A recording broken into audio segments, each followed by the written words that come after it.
Hi, everybody. It's a pleasure to be here with you. I'm going to share my screen. I also actually was a new faculty scholar. I forgot about that, but yeah, so I've been exactly in your shoes. We didn't have a cohorty kind of a thing at that point. So I'm really excited that we get to have one now. So I just shared my screen. I think everyone can see it. So I'm going to be talking to you today about turning your presentation into a publication. We are recording. So just so everyone knows that. So the format, I'm going to go through a presentation and it won't be quite so interactive for a little while. So I'm sorry about that. It goes against my faculty development blood, but then I'm going to unshare this and join everybody back again and have some interaction.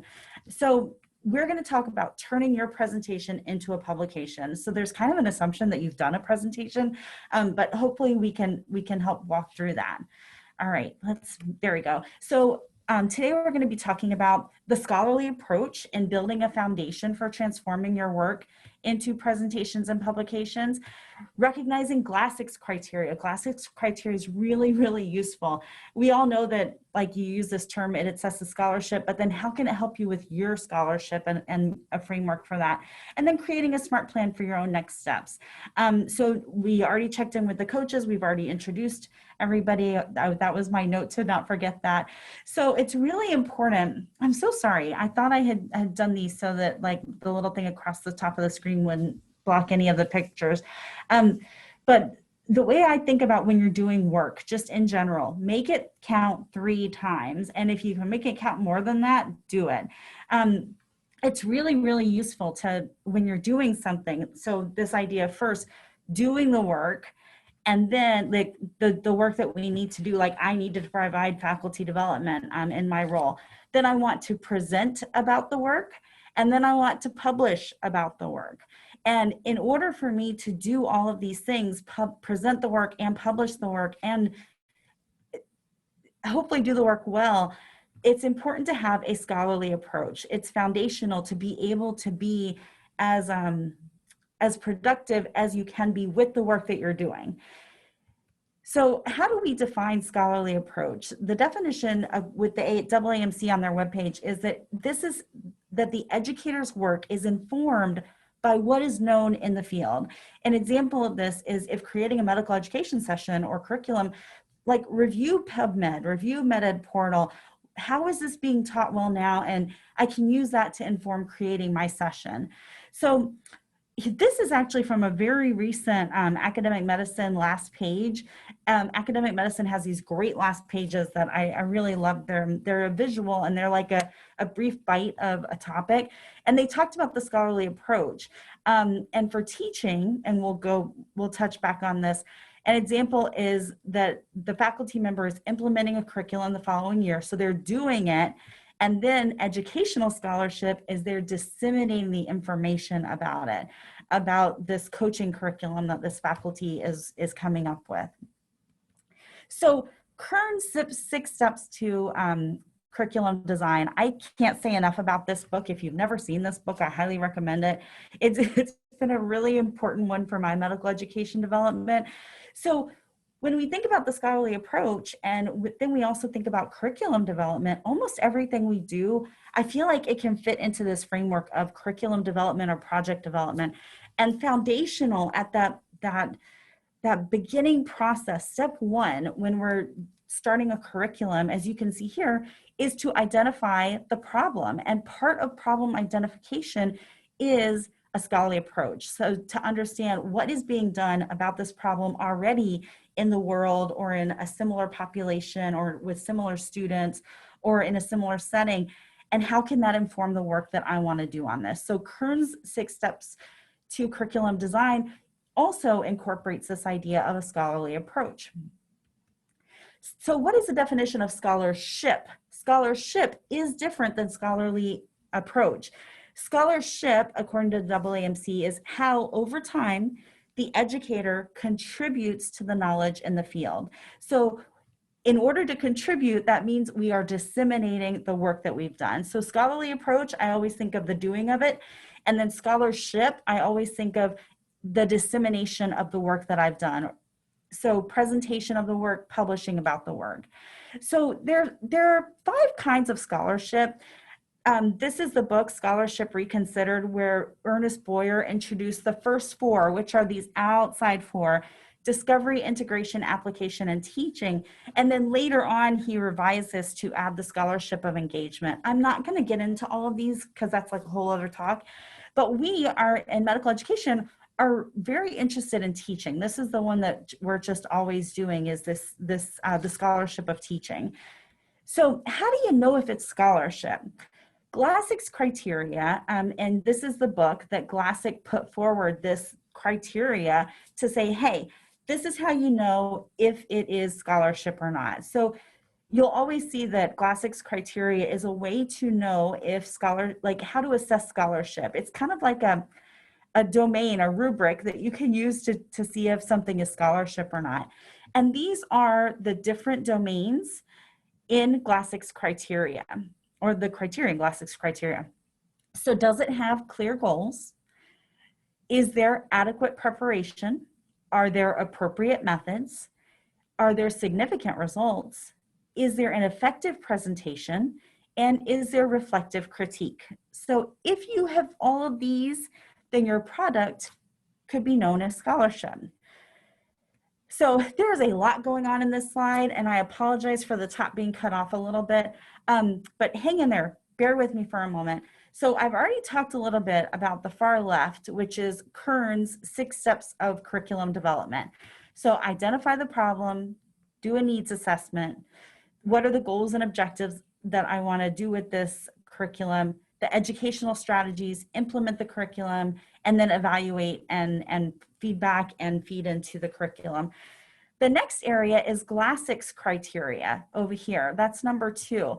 So I put everything that in blue is kind of similar. I've kind of tried to color code this because there are a lot of different items here that really go together. So Kern's curriculum development and Glassick's criteria for scholarship, they overlap a lot. Clear goals and adequate preparation, those go with the first 3 steps. Appropriate methods, that really correlates well with educational strategies and implementation. The results correlate well with evaluation and feedback. And then effective presentation, this is the dissemination aspect. Is it being presented, or is it being written well, and is it organized? And then the reflective critique.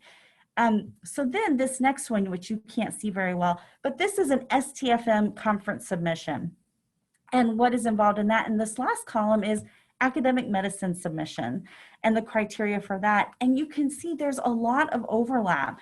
Both of these have an abstract, which of course the first 2 didn't. But there's a background, which includes a statement of problem and a rationale that goes very much with steps 1 over here. Content of the session, or the content or session description, the session objectives, and the session details. That's all a part of this effective presentation. The results, of course, correlate with results. And then references are also something that these 2 have that the other items didn't. And then an academic medicine submission is very similar to this presentation criteria that STFM has. So this is an image of from the STFM website of the types of conference submissions for the annual conference. So I've put a big red square over here and another red square over here. So these that I've circled most easily lend themselves to very quick turnaround into a publication if you have a presentation that you put together already. And I showed you on the slide, this previous slide, how they correlate so nicely together. So a scholarly project with a poster, posters really nicely turn themselves into a publication.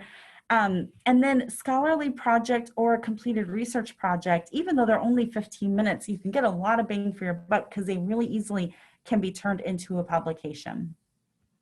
So what are the required elements of submission? This is from STFM. This is an exact copy of the slide from STFM, except for I added that it's from STFM. And this is their important tips for creating effective conference submission slide.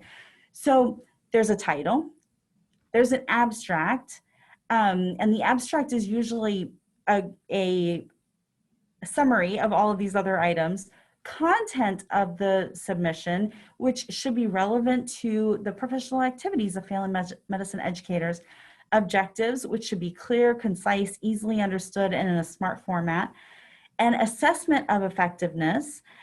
So this is formats where it's required, and it's required for everything except for scholarly roundtables and posters. What is the time allocation and how will you engage audience? And then the references. So those elements, if you have those elements, you really do have a great start to your publication. So I emailed out just a few moments ago before this session a worksheet. I'm going to lean on this a little bit after we finish, but I put together a scholarship worksheet for you so that you can take a project idea and actually go through all of those different steps of what is the problem or need.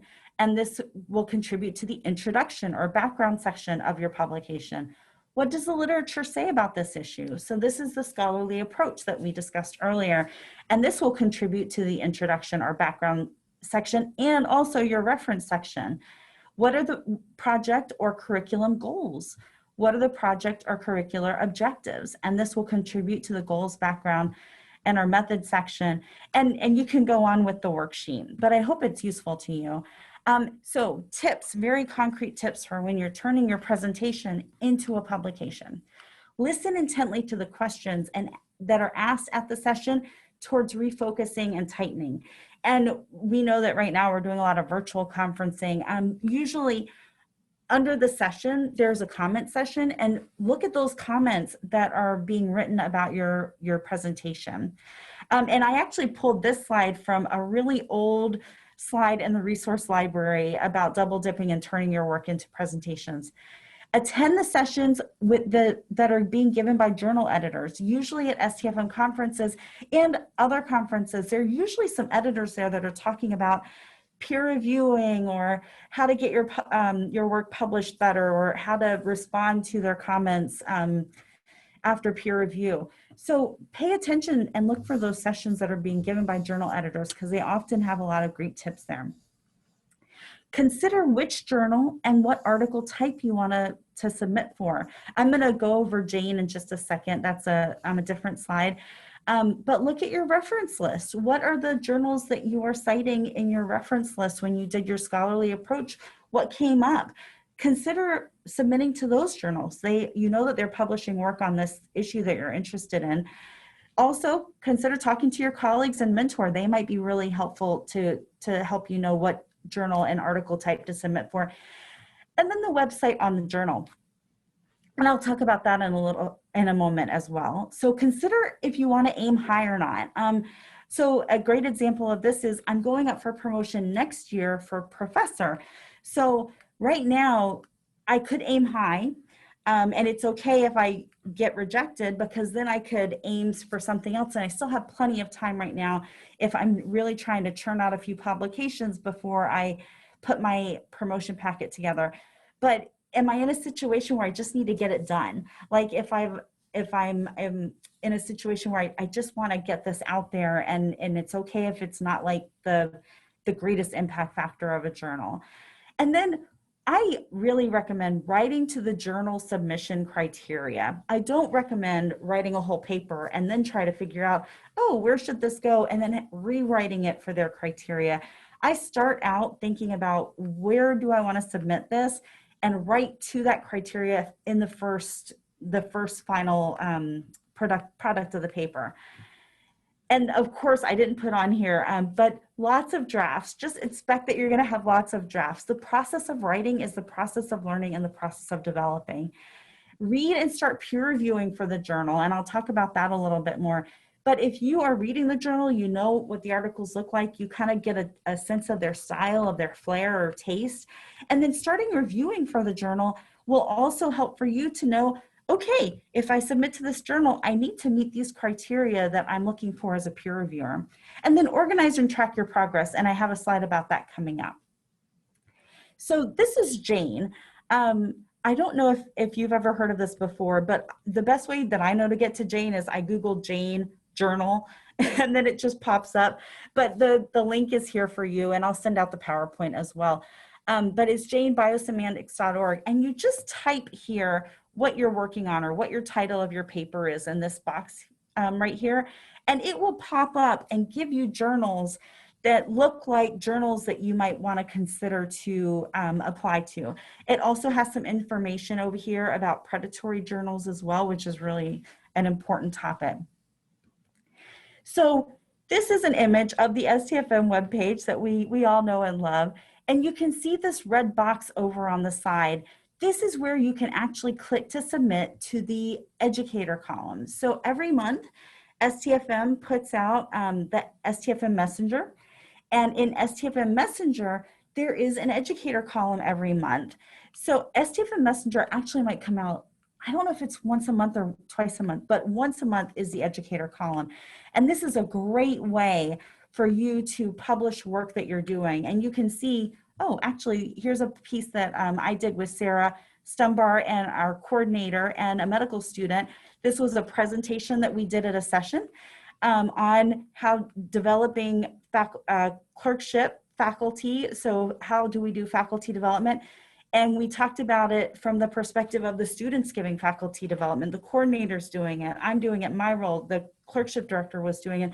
And we turned that into a publication with STFM Messenger. And it was a great way to involve a student as well in that publication. So there's submission guidelines or criteria that you can easily find on the website. And this is also from the website. So STFM Messenger Educator column. This is a 600-word article, and this is the file format. So a Word file with background, the intervention, the results, the conclusion, and your references, which should be less than 10. And this is the email address that they have set up for that account so that you can submit. It's like really easy. This is one of the most simple, like, training wheel submission, if you will. It is peer reviewed. And it's widely read by STFM, by family medicine faculty. So if you're just trying to figure out how to start publishing, this is a great place to start. Primer is another great opportunity. I believe Primer is now PubMed indexed, which is amazing. So this is the Primer webpage. They have an area for authors, so you can get the submission criteria. And reviewers, I highly recommend signing up and starting to become a reviewer, because as I said earlier, this is going to allow you to know what they're looking for when you do what they are looking for when you submit an article in the future.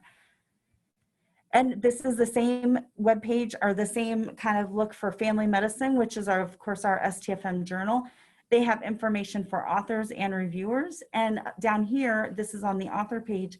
You can submit a manuscript, you can get the author instructions, and then reviewers have similar information. So MedEd Portal, this is the same kind of image.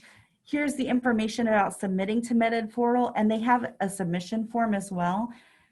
And then this I love. So I got this off of Twitter. Ruth Godian, she's a medical educator as well, just like all of us. She tweeted this, gosh, last year at this point, but people were talking about how they keep track of their, like, how do you stay productive as a medical educator? And she said, this is how I keep track of all the publications I'm working on. For me, it's better than Excel, as I look at it daily and see what stage I am in for each paper. It keeps me focused. And then I love this. She uses Post-it notes. So these are all her ideas. And there's another thing that she posted actually where she's like she let somebody come in and move the Post-it note because they had just finished a step on their paper that they were working on together. So I really love this idea. So she's got several categories. For me, an Excel file works better, but so I use this actually to create my Excel file. So the idea, IRB, data collection, data analysis, writing, submission, awaiting review, and then publication is the last column. So she doesn't have in here present on it. So present on it to me is somewhere between data analysis and writing. I would recommend putting in a column here how you can present it. And then these are some additional references just in case they might be helpful for you. There's some really great articles out there. There's this presentation that's in family medicine, or article in family medicine.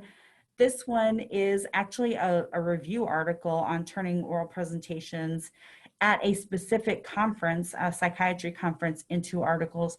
And this is a UK review on turning meeting presentations into review articles. And then discussion. So I want to open it up for discussion. My questions to you, and I'll unshare my screen after this. So certainly I have a worksheet that hopefully will be helpful for you, and I'd love your feedback on how to make that more useful, because I do a lot of work with our junior faculty here to help them to start thinking about this idea of being scholarly in their approach and making work into scholarship.